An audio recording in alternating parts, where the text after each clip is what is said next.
Happy Sunday, guys. Hope you're all recovered from yesterday's workout.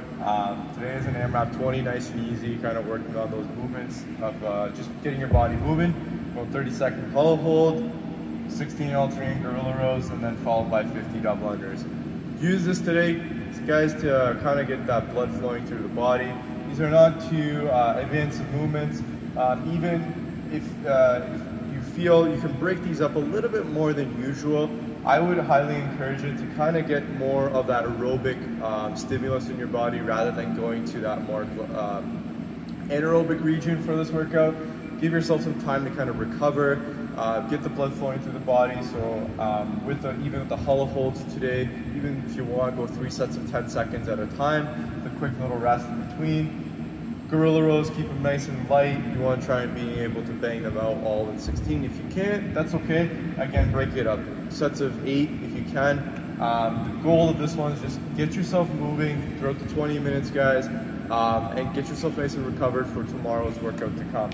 After, guys, we're going to finish off with a cool down, some mobility for that thoracic spine. We're going to go for some flexion and extension of the thoracic spine, side twists, and working on the rotation of that thoracic spine. And again, just like we mentioned before with doing pec stretches and lat stretches, that kind of opens up your midline and trunk there. This is also perfect for that, guys. That's going to open you up, get you nice and loose, and help you breathe a little bit more, and also induce a little bit more recovery for you for the days to come. Hope you enjoyed today's workout and the AFTERBURNER. We'll see you next for the warm-up video. Alright, guys, so for the warm-up today, we're starting off with some mobility. We're starting off 3 and 3 single arm camshafts. So we're working on that shoulder blade, that scap, really trying to get that moving and create some awareness for ourselves as we get towards that workout. So for that camshaft, guys, I want you to start off with your arm nice and straight, elbow locked out. From here, guys, what we want to do is kind of mimic a cylindrical or circular motion when we do this. So what I would start off with is push your shoulder blade forward without twisting at the spine or anything like that, or through the midline. Then you're going to lift that shoulder up, retract, and as you're retracting, you're pulling your shoulder blade down, and then back forward again. We're going to be going for 3 per side, or 3 in one direction, 3 in the opposite direction, really going slow and feeling where that shoulder blade is in space. This is going to give us some awareness, get that proprioceptive system fired up and ready to go.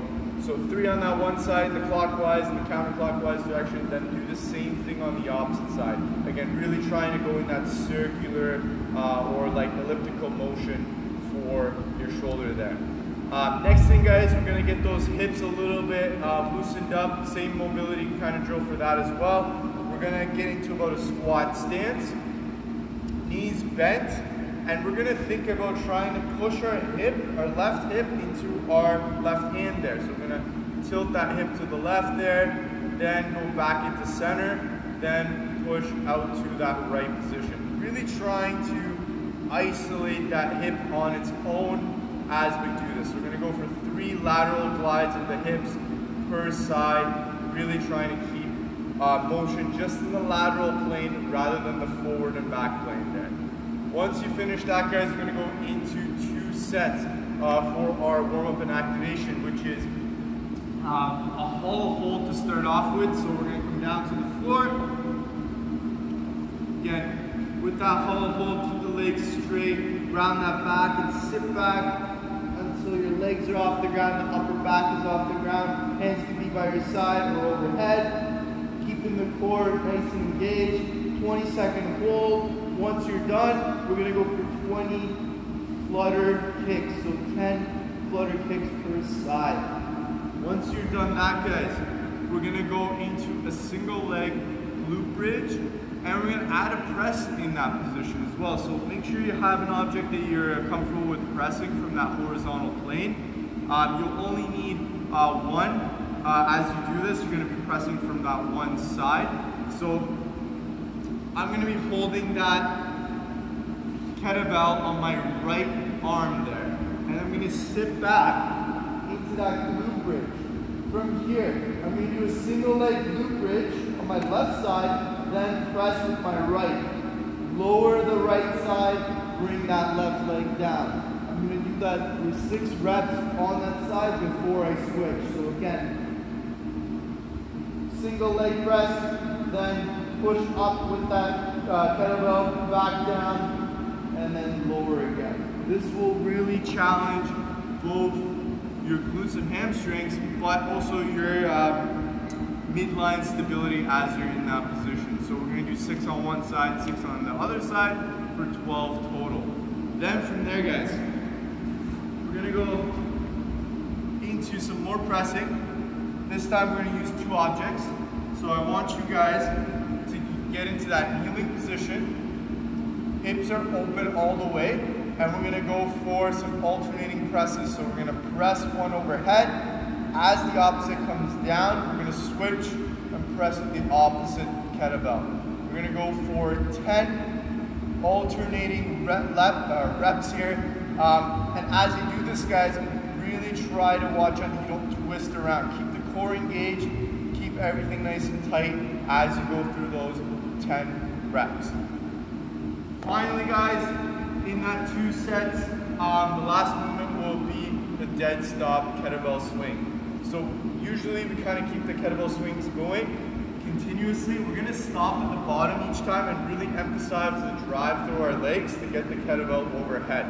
So kind of like a ground overhead here, guys, with the kettlebell in between our feet, chest up nice and tall. We're going to think about driving hard through the legs and then continue that pull with our elbows and lock that dumbbell or kettlebell overhead. So what it looks like from that side profile, I'm here, locking up straight overhead, starting from that bottom position each time. 2 sets of that, guys, to get that activation going, and once you're done, we'll see you next for the movement standards. For those double unders, we have them.